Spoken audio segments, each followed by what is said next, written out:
भारती।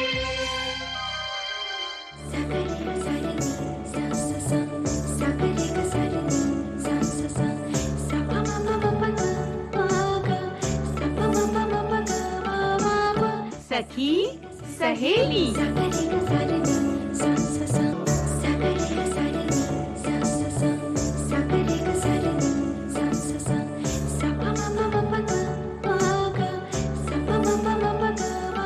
सखी सहेली।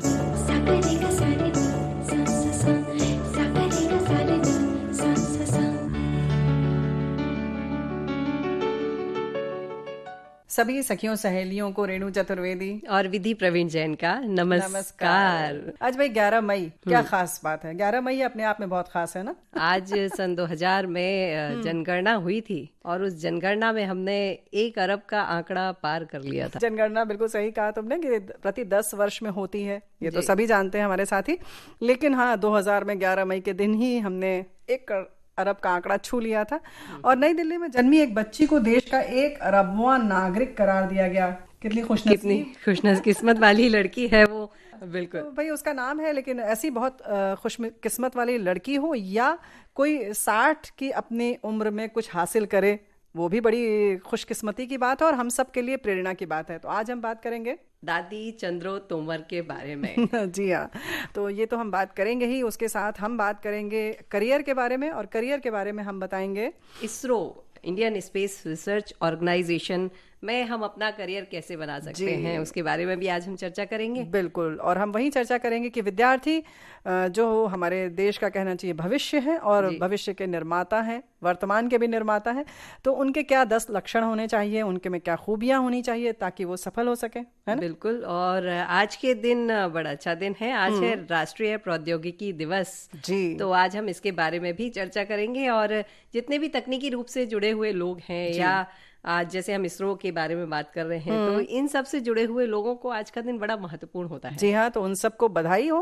वैसे भी 11 मई 1998 को हमारे देश ने पोखरण में सफलतापूर्वक परमाणु परीक्षण करने का ऐलान भी किया था, तो ये हमारे लिए बहुत गौरव की भी बात है ना। और प्रौद्योगिकी जो तुमने बात की, तकनीकियों की बात है, तो एक देश के विकास में इन सारी चीजों का बड़ा योगदान होता है ना। जी बिल्कुल। अगर आपको विश्व के सामने अपने आप को स्थापित करना है जी, तो आपको प्रौद्योगिकी के क्षेत्र में आगे बढ़ना ही होगा। आपको अपने आप को संकल्पित करके सामने आपको भले आप वो जो परमाणु परीक्षण किया उसका उपयोग करें ना करें, लेकिन शक्ति के रूप में आपको उस चीज को रखना आवश्यक है। जी हाँ, और जानकारी के तौर पर भी, अपनी दक्षता दिखाने के लिए, अपनी क्षमता देखने के लिए खुद भी और पूरे विश्व को दिखाने के लिए भी जरूरी है।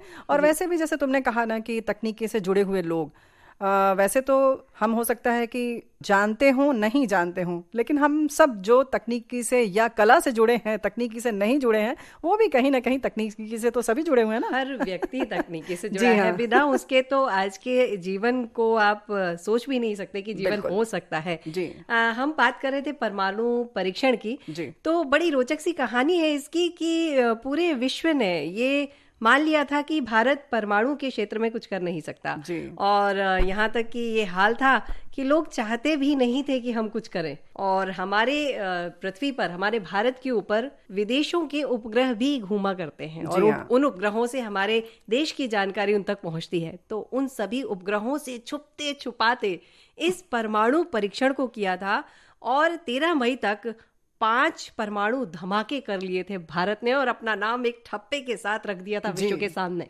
बिल्कुल, यानी डंके की चोट पर करना काम और फिर बताना कि हाँ हम सक्षम हैं, आप हमारी तरफ अब निगाह टेढ़ी नहीं कर सकते, हम भी कुछ कर सकते हैं। वैसे जो तुमने कहा ना विधि, वैसे हमारा देश, हम जब मानते हैं कि हम वसुधैव कुटुंबकम की बात सोचते हैं, विश्व शांति की बात करते हैं, सर्वे भवन्तु सुखिनः सर्वे सन्तु निरामया वाली हमारी जो धरती है, तो मान कर चलते हैं कि हम परमाणु परीक्षण जैसे कार्य नहीं कर सकते, लेकिन जब हमें अपनी क्षमता दिखानी होती है तो भाई हम पीछे भी नहीं रहते। हाँ, वैसे हमारा देश अहिंसा के रास्ते पर चलने वाला देश है, लेकिन कहते हैं अहिंसक है, कायर नहीं है। जी हाँ। तो हम अपनी रक्षा के लिए रक्षा के संसाधन जुटाकर रखते हैं, और ये संसाधन जुटाने का बहुत महत्वपूर्ण काम किया था डॉक्टर अब्दुल कलाम, हमारे पूर्व राष्ट्रपति के नेतृत्व में किया गया था। क्योंकि अब्दुल कलाम जी की पूरी जो सोच थी वो कहीं ना कहीं विकास की उस दिशा में थी जिसको हम तकनीक का नाम देते हैं या प्रौद्योगिकी का नाम देते हैं। यानी कि वो एक साइंस मैन कहते हैं, वैसे तो उन्हें मिसाइल मैन कहा जाता है। और उनकी जो उड़ान थी कल्पना की, वो वाकई काफ़ी ऊंची थी। और जिस तरह से उन्होंने बच्चों को लेकर अपने देश के बारे में सोचा और जिस तरह से उनसे जुड़े, वो वाकई बहुत यादगार दिन है जो उनके कार्यकाल का समय था। लेकिन वहीं ये भी उल्लेखनीय है कि घरेलू स्तर पर तैयार एयरक्राफ्ट हंस 3 ने भी इसी दिन परीक्षण किया गया था, यानी उड़ान भरी थी, है ना जी। पहली बार हंस 3 भी इसी दिन उड़ा था और इसने भी हमारी वायुसेना को बहुत शक्ति प्रदान की। और इसके साथ एक काम और हुआ था, त्रिशूल मिसाइल, एक और मिसाइल इसी दिन धमाके के साथ हमारे कह सकते हैं हमारे खजाने में जाकर जुट गई है, हमारी रक्षा के लिए तैयार होकर बैठी है। जी। और ज़्यादा से ज़्यादा लोग और छात्र विज्ञान की ओर रुचि करें और देश का नाम रोशन करें, ये सारी बातें हम इसलिए कर रहे हैं। और ये दिन इसीलिए मनाया भी जाता है क्योंकि वैसे लगता है कि बड़ा कठिन विषय है विज्ञान, और इससे दूर रहो, गणित और इन सब के विषय के बारे में बड़ा भय सा रहता है। तो भाई उसे अपना साथी बनाइए, क्योंकि वैसे तो हमारा साथी है ही है, एक विषय की दृष्टि से भी हमें उसका अपना साथी बना ही लेना चाहिए। विज्ञान इतना कठिन नहीं है रेणु जी। आप एसी की बात करते हैं, लगभग हमारे श्रोताओं के कई घरों में एसी लगे होंगे। तो जब हम बात करें ना विज्ञान की, तो जरा सा मुंह खोलकर हवा को अपने हाथों पर लीजिए तो गरम गरम हवा आएगी, और उसी मुंह को छोटा सा पतला सा छेद करके निकालिए तो ठंडी हवा आएगी। बस यही तो एसी और यही विज्ञान है। तो हमें लगता है विज्ञान से सभी जुड़े हैं और विज्ञान से जुड़े रहना चाहिए। और ये जो राष्ट्रीय प्रौद्योगिकी दिवस है, इस दिन जो प्रौद्योगिकी से जुड़े हुए बच्चे हैं, विज्ञान से जुड़े हुए बच्चे हैं, उनके लिए बहुत सारी प्रतियोगिताएं होती हैं। जी हाँ, ये दिवस ऐसे ही होते हैं, कुछ प्रतियोगिताएं होती हैं, कुछ लोगों को सम्मानित किया जाता है। और अगर प्रतियोगिताओं की बात होती है तो उसमें व्याख्यान, प्रश्नोत्तरी, प्रस्तुतिकरण, इंटरैक्टिव सत्र होते हैं जो आयोजित किए जाते हैं। वैज्ञानिकों, इंजीनियरों, योजनाकारों, प्रशासन, राष्ट्र निर्माण में लगे हुए बहुत सारे जो लोग हैं, इन सब के लिए, और वैसे देखा जाए तो हम सब के लिए बहुत महत्वपूर्ण दिन है। जी। और आज के दिन जो प्रौद्योगिकी को अपनाने वाली कुछ कंपनियां हैं, या जो राष्ट्र के प्रति समर्पित कुछ कंपनियां हैं, और कुछ व्यक्तित्व हैं जो विज्ञान के क्षेत्र में कुछ अच्छा काम कर रहे हैं, जो कि देश के लिए बहुत अच्छा है, उनके लिए सम्मानित भी किया जाता है। जी। तो भाई आप सबको ढेर सारी बधाई, हम सबको ढेर सारी बधाई ये दिवस मनाने के लिए। तो आप सबके लिए मंगलमय हो। हम तैयार हैं कि हमारे जो बच्चे हैं उनको थोड़ा थोड़ा सा हमें कुछ बात करनी है, क्योंकि जब विज्ञान की बात हो रही है तो विज्ञान तक अगर किसी को पहुंचना है तो पढ़ना तो पड़ेगा। भाई देखो, ऐसा है ना विधि, बच्चों के लिए क्यों, हम तो अपने को भी अभी विद्यार्थी ही समझते हैं, है ना? बिल्कुल बिल्कुल। तो हमें पता है तुम जो 10 नियम बताने वाली हो ना कहीं हम सब पर लागू भी होता है। बिल्कुल होते हैं। हम एक अच्छे विद्यार्थी के रूप में इन नियमों के साथ में चल सकते हैं। लेकिन मुझे आपसे तो नहीं है, मुझे बहुत सारे बच्चों से एक शिकायत है। तो मतलब बात में तुमने हमें बच्चा मान लिया। चलो ये बड़ी खुशी की बात है, हम बहुत खुश हो गए। चलो ठीक है, शिकायत वाली बात करो। चलो शिकायत ऐसी है कि अभी थोड़े दिन पहले विषम परिस्थितियों को देखते हुए ये परीक्षाएं जो है वो रद्द कर दी गई।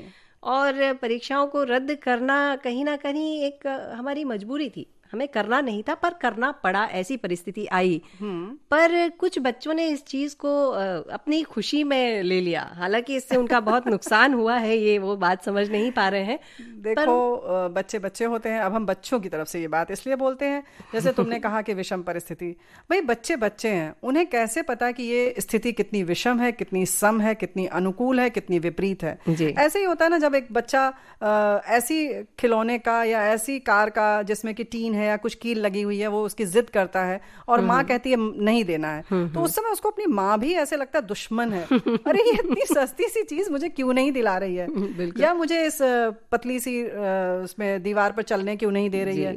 माँ समझती है। तो ये बच्चे हैं ना। तो भाई अभी ठीक है ना, उन्होंने उसका आनंद ले लिया, लेकिन हम लोग बैठे हैं ना बताने के लिए कि भाई कैसे रहना है आपको, है ना? जी बिल्कुल। तो ठीक है, उन्होंने लिया, लेकिन मम्मियाँ भी कम थोड़े ही हैं, तुरंत कान पकड़ लेती हैं, है ना? जी। तो अभी बात वही आ रही है कि अब जब परीक्षाएं टल गई हैं, या तो आगे के लिए टल गई हैं या खत्म ही हो गई कि नहीं होना इस साल परीक्षा, तो इन दोनों परिस्थितियों में बच्चों ने किताबों को बंद किया है और एक तरफ रख दिया और हाथ में मोबाइल लेकर बैठ गए। हाँ, लेकिन मोबाइल लेने की वजह भी है। अब फिर हम पक्ष लेंगे बच्चों का, क्योंकि हमने ही उनकी पढ़ाई भी शुरू की मोबाइल पर या लैपटॉप पर। तो कहीं ना कहीं ये जो बच्चे इस समय हैं, वो भी बहुत दुविधा की स्थिति में है। उन्होंने भी इस तरीके की पढ़ाई नहीं की थी, बिना परीक्षा के सारे बच्चों का पास हो जाना, एक न्यूनतम देकर उनको अंक, वो भी कहीं ना कहीं उन्हें आहत कर रहा है। तो स्थिति सब तरफ से बहुत, अगर हम उनकी दृष्टि से देखें, विधि तो कहीं ना कहीं ये भी है। लेकिन हम सामान्य दिनों की अगर बात करें तो कुछ चीजें हैं जो विद्यार्थियों को हमेशा ध्यान में रखनी चाहिए। जैसे तुमने कहा कि अभी छुट्टियों की बात है, मान लिया उन्होंने कि छुट्टियां हैं, अभी ठीक है ना, खुश होने का मौका मिले तो कर लेना चाहिए, है ना, तो उन्होंने भी किया।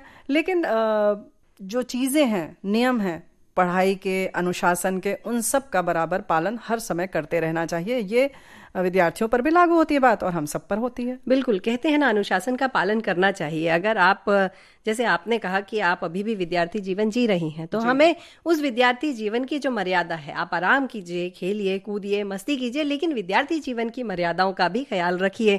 इसके लिए एक हमारे शास्त्रों में श्लोक भी है, काक चेष्टा वको ध्यानम स्वान निद्रा संयमी तपी अल्पाहारी गृह त्यागी विद्यार्थी सप्त लक्षणम। जी हाँ, यानी कि काक चेष्टा होनी चाहिए, यानी जिस तरह से कौवा बिल्कुल चतुर होता है, चतुर रहता है, या हर समय ऐसे सतर्क रहता है, सजग रहता है, वैसा होना चाहिए। और बकों की बात आ रही है तो बगुले जैसा ध्यान कि एक झटके से मछली पकड़ लेता है, लेकिन उसके लिए कितनी देर तक वो एक पैर पर पानी में खड़ा रहता है एकदम शांत भाव से, कि जब उसका लक्ष्य आएगा सामने तो बस उस पर वो झपट्टा मारेगा, क्योंकि ये उसका कार्य है। लेकिन हमें क्या करना है ये हमें देखना होगा, विद्यार्थियों को अपने हिसाब से देखना होगा। वैसे ही स्वान निद्रा, यानी कि जो कुत्ते को आपने देखा होगा कि कुत्ते की नींद जो होती है इतनी कच्ची होती है, वैसे ही एक विद्यार्थी को एक ऐसी नींद सोना चाहिए कि वो हर समय पढ़ने के लिए तैयार रहे और संयम और तप में रहने वाला होना चाहिए, कि ऐसा ना हो कि हमने मोबाइल सुबह से लिया है या हम सुबह से खेलने में लग गए हैं तो शाम तक खेल रहे हैं। नहीं, हमारे एक हर चीज की एक दैनिक दिनचर्या हो, संयम हो, तप हो जीवन में, तो कितना अच्छा हो। संतुलन भी होना चाहिए। ऐसा भी नहीं कि आप पढ़ाई कर रहे हैं तो पूरे दिन आप पढ़ाई कर रहे हैं, खाने पीने का ख्याल नहीं है। यहीं पर बात आती है भोजन की। बराबर कहा जाता है कि इतना ही खाएं ताकि आपको नींद ना आए, है ना, या आलस्य न चढ़े। जी, और अगर बालक की अनुकूलता होती है, परिवार की अनुकूलता होती है, तो विद्यार्थी को, जो पुराने शास्त्रों के हिसाब से कहा गया है कि विद्यार्थी का जीवन गुरुकुल में या गुरुओं के पास होना चाहिए, तो एक बात यहाँ पे भी आती है कि अनुकूलता हो तो घर से दूर रहकर पढ़े, जैसे विद्यालय जाते हैं, और नहीं तो अपने ही घर के उस स्थान से हटकर किसी ऐसे स्थान पर बैठकर पढ़े जहां पर परिवार के साथ में उसका संसर्ग ना हो, परिवार के साथ उसकी बातचीत ना हो। बिल्कुल, यानी कि घर में क्या हो रहा है इससे आप अपना ध्यान हटा कर रखें, निर्लिप्त होकर बैठे रहें। वैसे ये जो श्लोक लिखा गया है, उस समय गुरुकुल परंपरा थी हमारे देश में, ये उसको ध्यान में रखकर किया गया है। यानी कि गृह त्यागी होना चाहिए, उसको घर से इतना मोह नहीं होना चाहिए कि पढ़ाई में मन न लगे। लेकिन फिलहाल अगर हॉस्टल में रह रहे हैं तो भी लागू होती है बात। लेकिन तुमने जैसे कहा कि घर में अगर किसी अपने पढ़ाई वाले कमरे में बैठे हैं तो आपका ध्यान जो है वहीं होना चाहिए, न कि रसोई घर में या तो ना कि टीवी चलती हुई टीवी पे कान लगे रहने चाहिए। तो इन सारी चीजों को ध्यान रखेंगे तो क्या बात है, बहुत एक अच्छे सफल विद्यार्थी बनेंगे और जो आप पढ़ेंगे उसमें आप 100% दे सकेंगे। तो हम मुझे लगता है हम विद्यार्थी अगर इन लक्षणों के साथ में रहते हैं तो हर रोज कुछ नया हम सीख सकते हैं। अब नया क्या सीख सकते हैं, इस बात पे भी चर्चा है, क्योंकि किताबें तो बंद है। भाई ये जो गीत है ना, कहीं ना कहीं पढ़ाई के समय में भी जो हमने कहा कि संतुलन रखने की ज़रूरत है, तो मनोरंजन भी बीच बीच में करें या अपने तन को, मन को थोड़ा सा आराम दें। और इस श्रम कह रहे हैं या लगातार पढ़ना भी ठीक नहीं है। कहीं ना कहीं आपको अपना देखना होगा कि कहाँ आपको किस तरह की आराम की ज़रूरत है ना। बिल्कुल। अगर आप लैपटॉप या कंप्यूटर पर बैठे कर पढ़ाई कर रहे हैं या काम कर रहे हैं, कुछ पेंटिंग ड्राइंग कर रहे हैं, तो आपके आंखों को थोड़ा आराम मिलना चाहिए, हाथों को थोड़ा आराम मिलना चाहिए। तो इन सारी चीज़ों का ख्याल आपको करना पड़ेगा। बिल्कुल। और इन सब चीज़ों का ख्याल रखते हुए अभी मैं आपसे वही चर्चा कर रही थी इस गीत के पहले कि जब हमारे पास में अगला उद्देश्य नहीं है कि पढ़ना क्या है तो क्या पढ़ें, ये प्रश्न विद्यार्थियों का जरूर होता है। तो अब हमें इतना सारा समय मिल रहा है तो हम उसका सदुपयोग कर सकते हैं। जैसे पहले हमारे जो स्कूल के शिक्षक हुआ करते थे वो कहते थे कि पिछले कक्षा का जो सिलेबस है, किताबें हैं, वो एक बार फिर से पढ़ लो ताकि वो पक्का हो जाए आपका जी। तो ये काम हम कर सकते हैं, अभी जो पढ़ चुके हैं उसे फिर से पढ़ लें। हाँ। और दूसरा ये है कि जो विद्यार्थी की हम बात कर रहे हैं वो या तो छोटे बच्चे हैं, तो छोटे बच्चों के लिए भी आज विज्ञान के और बहुत सारी परीक्षाएं होती हैं, ओलंपियाड वगैरह, तो वो बच्चे उसकी तैयारी कर सकते हैं। और अगर हम और बड़े बच्चों पे जाएं तो उनके लिए भी जैसे IIT में एडमिशन कराना है, मेडिकल में जाना है, CA बनना है, CS बनना है, LLB करना है, हर चीज के लिए आपको एक परीक्षा देनी होती है। तो आप इन परीक्षाओं की तैयारी कर सकते हैं। और इन सब से अलग अगर आपकी इच्छा ठीक है कि किसी तकनीकी उसमें जाना है, लेकिन उसके बाद भी आप कला का अगर कोई विषय आपको पसंद है, पेंटिंग है या नृत्य है या कोई भी गायन है, उसको भी सीख सकते हैं, सिर्फ सीखने की दृष्टि से। ऐसा नहीं कि सारी चीजें आप सिर्फ परीक्षा को ध्यान में रखकर करें। थोड़ा सा अपनी दिनचर्या में या यूं कहें कि अपनी रुचि में तब्दीली करते हुए इन सब का भी मजा ले सकते हैं। और अगर आप कला के छात्र हैं तो विज्ञान पढ़ लीजिए, कोई दिक्कत नहीं है। और हो सकता है कि अगर आपकी इच्छा हो तो कुछ प्रबंधन की बातें कर लीजिए, प्रबंधन का ज्ञान कर लीजिए, मार्केटिंग की बात कर लीजिए, गणित की बात कर सकते हैं। सारे विषय जो हैं वो सब एक दूसरे से जुड़े हुए हैं। कोई भी ऐसा नहीं है कि गणित पढ़ने वाला पेंटिंग नहीं कर सकता, पेंटिंग करने वाला साइंस नहीं पढ़ सकता। तो आप कुछ और भी देखें, हो सकता है आपकी उसमें रुचि हो और आप उसमें बहुत अच्छा करें। और दूसरी बात ये होती है कि जो ज्ञान होता है ना वो हमेशा हर जगह काम आता है। तो आप ज्ञान जितना बटोर सकते हैं, बहुत अच्छा समय मिला है, ये ज्ञान हम बटोर लें। और एक और बात है, ये बड़ा बहुमूल्य समय मिला है, इसके एक एक पल का अगर हम उपयोग कर लें, क्योंकि देखिए आज सब बंद है माना, विद्यालय बंद है माना, परीक्षाएं नहीं हो रही ये बात भी मानी, लेकिन कल जब सब कुछ खुलेगा तो प्रतिस्पर्धा का दौर तो फिर से वही रहेगा। और ऐसा नहीं है कि हम प्रतिस्पर्धा में फिर पीछे रह जाएं। तो अभी से हम अपने आप को उस प्रतिस्पर्धा के लिए तैयार कर सकते हैं। और अगर हम इस ओर देखें तो अभी हम बात कर रहे थे थोड़ी देर पहले अब्दुल कलाम जी की, हम बात करते हैं लाल बहादुर शास्त्री की। क्या बात है। तो ये वो लोग हैं जिनके पास में शायद भोजन नहीं था, लेकिन जो घर के बाहर लाइट लगी थी उसमें बैठकर ये पढ़ते रहते थे। समाचार पत्र बांटने के पहले उस पूरे समाचार पत्र को याद कर लेते थे। जी हाँ। और लाल बहादुर शास्त्री जी के लिए तो कहा जाता है कि वो जब पढ़ने जाते थे तो गंगा नदी तैर कर जाते थे, क्योंकि जहां वो रहते थे वहां से पार करनी होती थी, और वो किस तरह से अपनी पुस्तकों को पीठ पर रख कर और तैर कर जाते थे। अक्सर ऐसा होता था कि नाव की व्यवस्था नहीं हो पाती थी, लेकिन ये उनकी दृढ़ संकल्प शक्ति थी जो उनको वहां तक ले गई और हमारे देश के प्रधानमंत्री बने। बिल्कुल। तो हम ये बात कह सकते हैं हमारे सभी हम जैसे विद्यार्थियों से और हमारे सभी साथी विद्यार्थियों से कि हम पढ़ेंगे और स्वर्णिम जीवन, स्वर्णिम भारत, स्वर्णिम भविष्य बना लेंगे, क्योंकि पढ़ना बहुत बहुत बहुत ज़रूरी है और गढ़ना बहुत ज़रूरी है। बिल्कुल बहुत ज़रूरी है। वैसे भी बचपन में एक संस्कृत में बाकी हम लोगों ने बहुत पढ़ाई की हो न की हो, लेकिन एक विद्या पर जो हमारा निबंध होता था ना, उसकी वो पंक्ति बहुत याद रहती है। विद्या ददाति विनयम तो याद है, लेकिन वहीं पर यह भी था कि विद्या ऐसी चीज़ है जिसे जो चोर नहीं चुरा सकता, राजा छीन नहीं सकता आपसे, और कोई भी नहीं ले सकता, वो आपका अपना धन है। तो भाई उसको बटोर लीजिए ढेर सारा। बिल्कुल। आपकी किताबों को, आपके खिलौनों को, आपके पैसे को कोई भी चुरा के ले जा सकता है, लेकिन जो आपके दिमाग के अंदर है उसे कोई नहीं चुरा सकता, वो हमेशा काम आएगा। लेकिन बच्चे जो है ना, फिर वही है कि उनको चिंता रहती है कि भविष्य में वो क्या बनेंगे, माता पिता कुछ और चाहते हैं। लेकिन फिर भी जो हमारे देश का एक बहुत सम्मानित संस्थान है, भारतीय अंतरिक्ष अनुसंधान संगठन संस्थान, जहां पर बहुत सारी संभावनाएं हैं, तो उसमें कुछ रोजगार तलाशा जा सकता है ना। अरे बिल्कुल। मतलब ऐसा है कि जब आप वो तारों की दुनिया में जीवन जीना चाहते हैं, वो अंतरिक्ष की, कहते हैं ना आसमान के आगे भी कोई आसमान है, और अगर जाकर उस आसमान को देखने की ख्वाहिश है तो चले आओ इंडियन स्पेस रिसर्च ऑर्गेनाइजेशन में। और यहाँ पर आप आराम से आप काम कर सकते हैं, सीख सकते हैं। यह भारत सरकार के स्पेस डिपार्टमेंट है, और आपको बताऊं कि ये एक ऐसा, अभी भारत सरकार की एक ऐसी गतिविधि है जो खुद ही खुद के लिए पैसा कमा लेते हैं जी। तो और यहाँ की रिपोर्ट जो होती है वो माननीय प्रधानमंत्री जी को सीधे की जाती है जी। और ये भारत का राष्ट्रीय अंतरिक्ष संसाधन है, और इसका जो मुख्य कार्यालय है वो बेंगलुरु में है।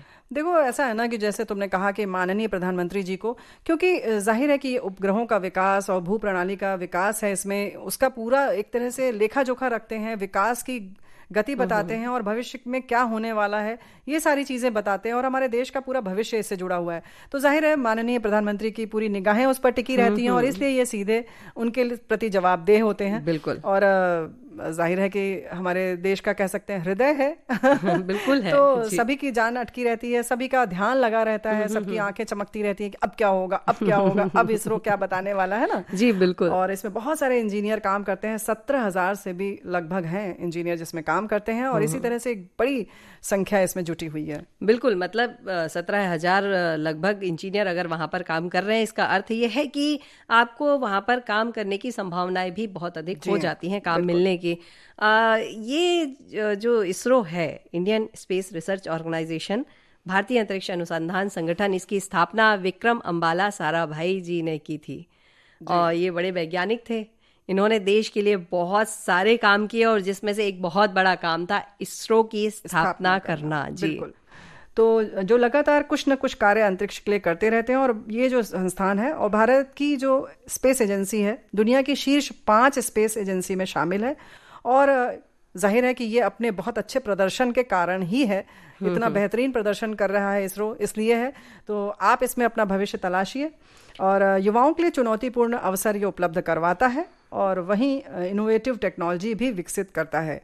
जी बिल्कुल। अभी आपने मंगल ग्रह के बारे में सुना, अभी हमने सुना कि हम चांद पर पहुंचे, हम जानते हैं सब कुछ। इस सब के साथ सबसे सामान्य सी बात है मौसम की जानकारी।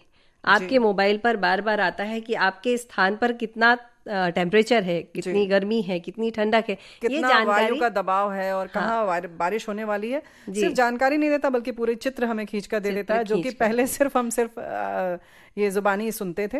आज हमें बहुत अच्छी तरह से चित्र दिख जाता है कि कहाँ पर बादल का घनत्व कितना है, दबाव कैसा है, हवाओं की दिशा क्या चल रही है, गर्म हवाएं कहाँ चल रही हैं, ठंडी हवाएं कैसी चल रही हैं, ये सारी चीजें हमें कहीं ना कहीं बिल्कुल हूबहू जानकारी मिल जाती है। यहाँ तक कि कहीं पर कोई विकट या विषम परिस्थितियां अगर उत्पन्न होने वाली होती हैं तो वहां पर भी जानकारी हमें पहले से इसके कारण मिल जाती है, जिस कारण से हम अपनी सुरक्षा पहले से ही कर सकते हैं। बड़ा तूफान आना है या कोई और समस्या है तो मिल जाती है जानकारी।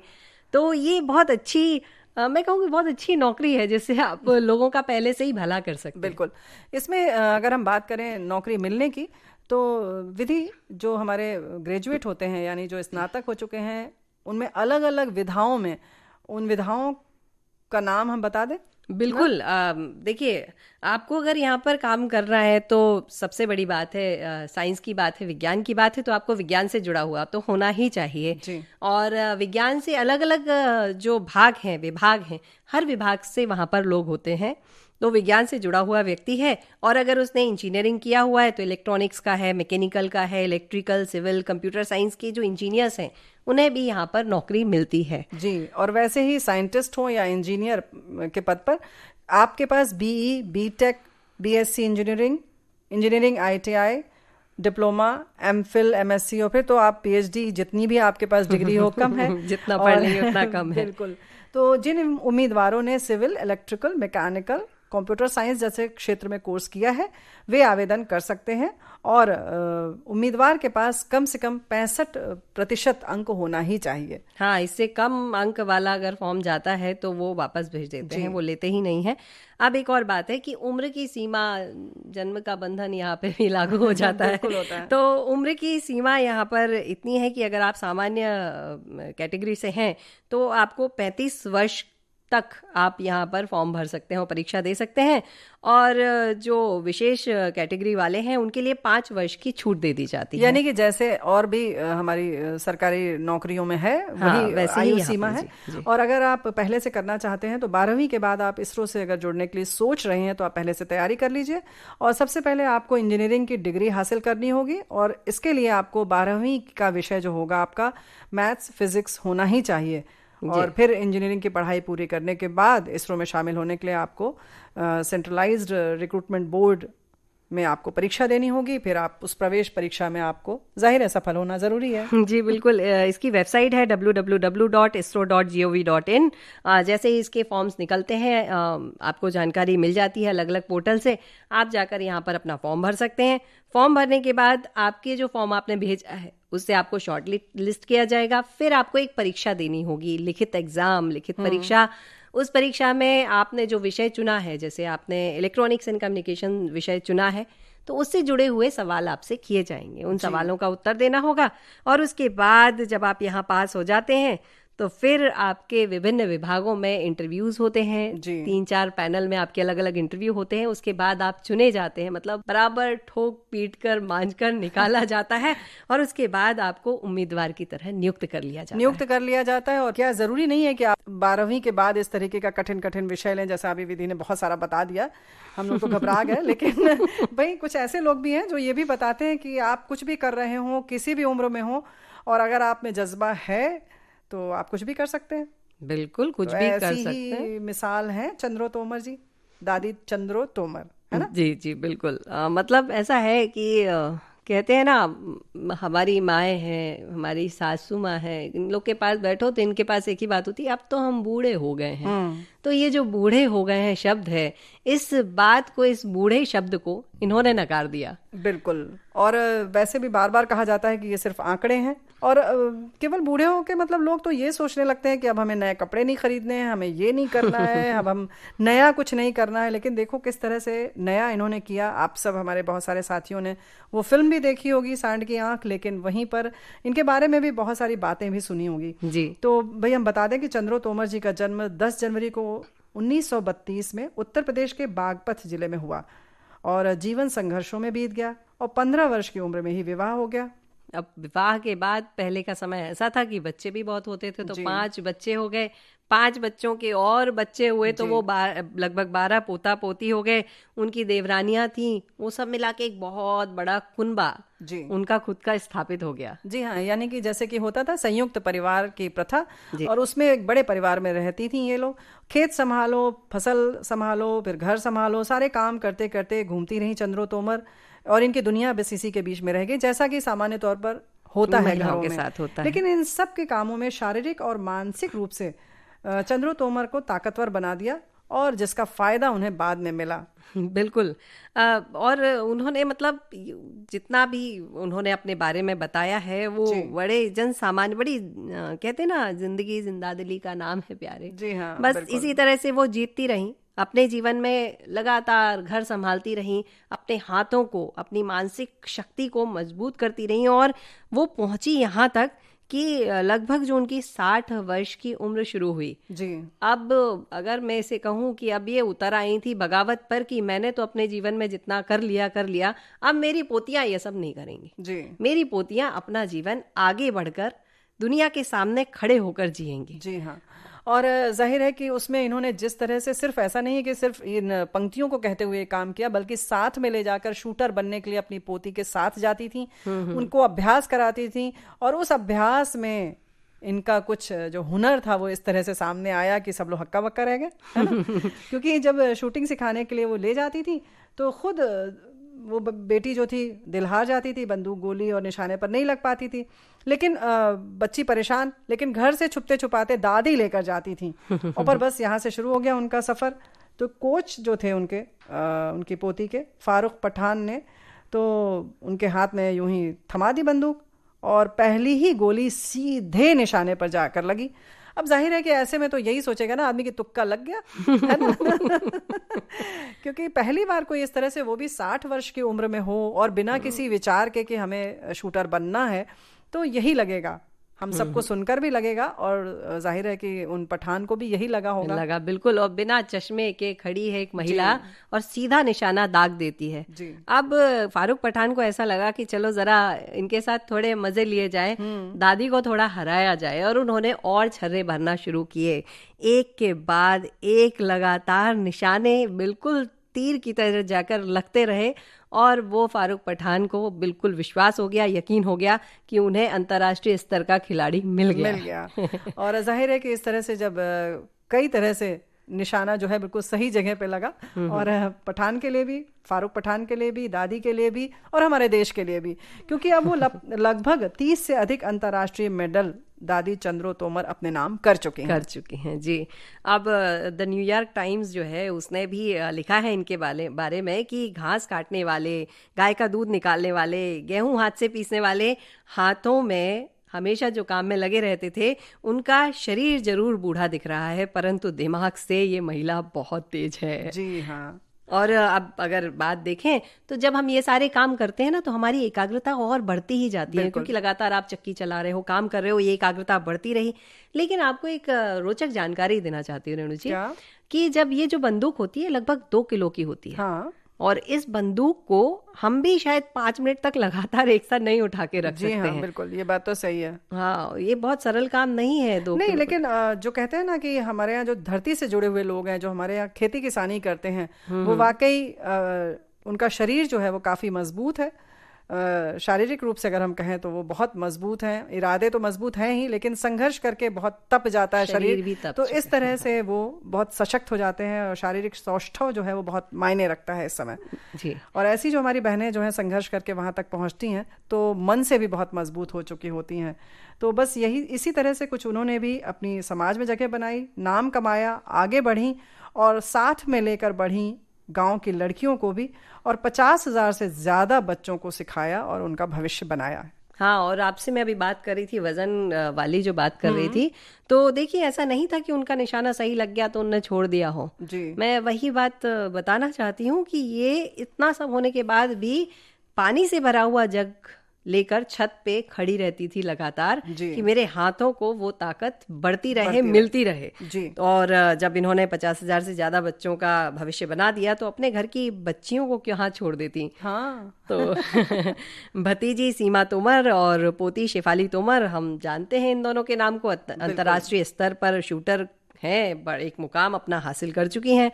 जी हाँ, और वहीं अपनी देवरानी प्रकाशी तोमर को भी अपने साथ उन्होंने निशानेबाजी सिखाई और अंतर्राष्ट्रीय स्तर पर उन्होंने भी मेडल करके अपना नाम कमाया, देश का नाम आगे बढ़ाया।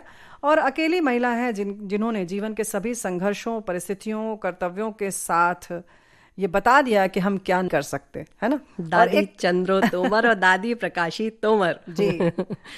तो बेटियों को उनका हक दिलवाना, जीवन का हुनर सिखाना और हमेशा साथ देती रही, ये बहुत बड़ी बात है कि ऐसा नहीं कि सिर्फ उन्होंने अपनी सफलता देखी, बल्कि साथ साथ बच्चियों को आगे बढ़ाने की जो जज्बा था वो उन्होंने बनाए रखा।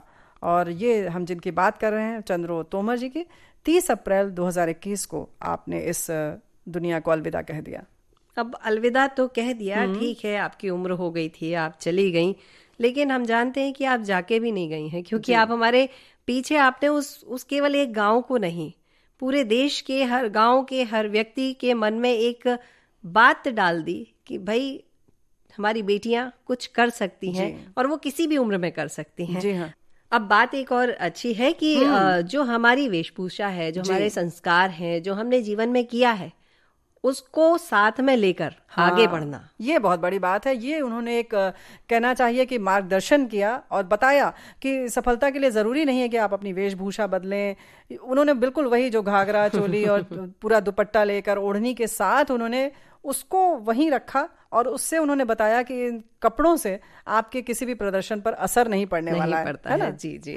तो अपनी परंपरा, अपनी संस्कृति को बचा कर रखना चाहिए हम सबको, ये हमें ऐसे लोग बताते हैं जी। और इन्होंने केवल एकमात्र फिल्म पर्दे पर देखी, शोले, और आपने बताया कि इन पर फिल्म बन चुकी है और हमारे श्रोता जो हैं वो देख भी चुके होंगे। बिल्कुल देख चुके हैं और उनके हमने निर्देशक को भी यहाँ कार्यक्रम में बुलाया था विविध भारती में, हमारे बाकी श्रोताओं ने भी सुना है उनकी बातें जी। तो भाई ऐसी जो हमारी बहनें हैं, चंद्रो तोमर, प्रकाशी तोमर जी को हम सलाम करते हैं और अपनी सभी सखियों से ये गुजारिश करते हैं कि जब भी ऐसा मौका है अपने घर की बच्चियों को, या अब तो यहाँ पर ये कहना पड़ेगा ना कि हमारे घर में जो बड़े बुजुर्ग हैं, हमारी माँ हैं, सास हैं, दादी हैं, ताई हैं, उन सबको भी मौका दें, जो वो करना चाहती है उन्हें करने दें जी।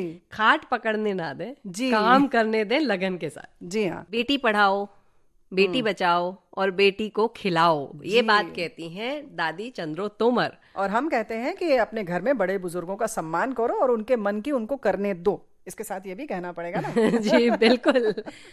तो भाई इन सारी चीज़ों का ख्याल रखें, यानी कि घर के हर सदस्य का अपना एक महत्व है, अपनी एक इच्छा है, उसको उसका सब चीज़ मन का मिलना चाहिए। बिल्कुल, ये ना सोचें कि ये बड़े हो गए हैं और ये ना सोचें कि ये बच्चे हैं। जी, हर किसी को जो करना है करने दें, उल्टा आप उनका साथ दें। बिल्कुल, लेकिन फिलहाल घड़ी हमारा साथ दे रही है और ये इशारा कर रही है कि समय समाप्त हो रहा है कार्यक्रम का। तो आज सखी सहेली कार्यक्रम यहीं पर हम समाप्त करते हैं। आपसे अनुमति चाहते हैं, स्वीकार कीजिए रेणु चतुर्वेदी और विधि प्रवीण जैन का नमस्कार।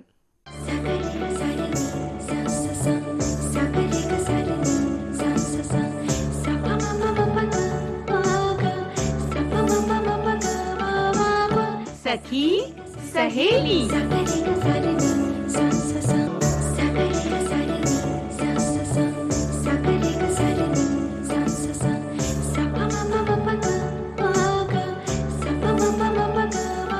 सखी सहेली।